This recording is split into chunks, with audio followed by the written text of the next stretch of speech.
China inasema haitosita kuchukua hatua kali iwapo maslahi yake yatahatarishwa na vikwazo dhidi ya Iran. China imesema kwamba mataifa magharibi ambayo yameweka vikwazo dhidi ya Iran yameweka vikwazo hivyo, lakini zaidi imekuwa ikiyagusa baadhi ya mataifa ikiwa ni pamoja na China, lakini China haipo tayari kuona maslahi yake nchini Iran yakiguswa kabisa. Balozi wa China nchini Iran amesema kuwa nchi yake haitosita kuchukua hatua za kukabiliana na vikwazo dhidi ya Iran ikiwa vikwazo hivyo vitaathiri maslahi yake na kukwamisha shughuli za uhusiano wake wa kibiashara na Tehran. Kong Peiyu alisema hayo siku ya Jumatatu mbele ya waandishi huko Tehran na kuongeza kwamba China haitasita kuchukua hatua ikiwa maslahi yake ya kiuchumi yataathiriwa na vikwazo vilivyowekwa kwenye sekta ya biashara ya Iran. Kong ametoa matamshi hayo akijibu maswali kuhusu jinsi China inavyofuatilia vikwazo vya hivi karibuni na Umoja wa Mataifa dhidi ya Iran ambavyo vilirejeshwa mwishoni mwa Septemba baada ya nchi za Ulaya zilizokuwa kwenye makubaliano ya nyuklia JCPOA kuyavuruga kwa makusudi mapatano hayo na kudai kuwa Tehran haikuwa ya heshimu. Lakini Iran, Russia na China zinaamini kwamba hatua za nchi za Ulaya, za Uingereza, Ufaransa na Ujerumani kurudisha vikwazo vya Umoja wa Mataifa dhidi ya Iran ni kinyume cha sheria.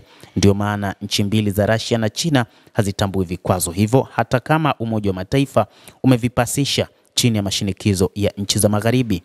Balozi wa China nchini Tehran ameongeza kuwa Beijing itaendelea kuwa na ushirikiano wa karibu na Tehran na kusisitiza kwamba Iran na China zina msimamo mmoja kupinga siasa za nyuso mbili duniani.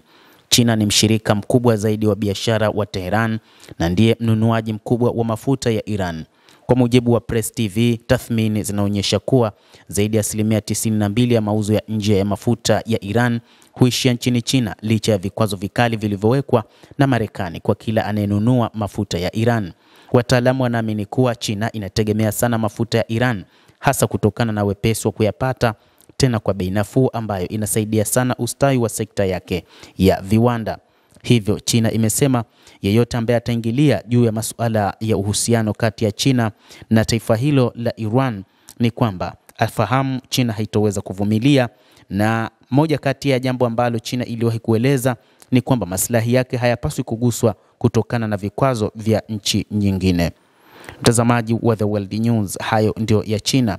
Inadai haitosita kuchukua hatua kali iwapo maslahi yao yatahatarishwa na vikwazo dhidi ya Iran. Ikumbukwe pia taifa hilo la China linaguswa zaidi na mataifa ya Magharibi, ambapo mataifa hayo kwa sasa yanatazama ni namna gani ya kuweka vikwazo dhidi ya Uchina, lakini China imedai kwamba yeyote atakayeweka vikwazo basi akubali tu kwamba China haitosita kuchukua hatua kali dhidi ya taifa hilo. Hata hivyo, mshauri wa kiongozi wa serikali ya mapinduzi ya Kiislamu amesisitiza kuwa wana uhusiano wa kihistoria na mzuri kati ya Iran na China na kusema uhusiano wa nchi hizo mbili una wigo wa kistratejia na wenye mizizi mirefu. Ali Akbar Vealat, mshauri wa kiongozi wa serikali ya mapinduzi ya Kiislamu, ameeleza hayo alipokuwa akifanya mazungumzo na balozi wa China huko Tehran, ambapo sambamba na kusisitiza juu ya kukita mizizi uhusiano wa kihistoria na mzuri uliopo kati ya Iran na China, amesema uhusiano wa nchi hizo mbili una wigo wa kistratejia na wenye mizizi.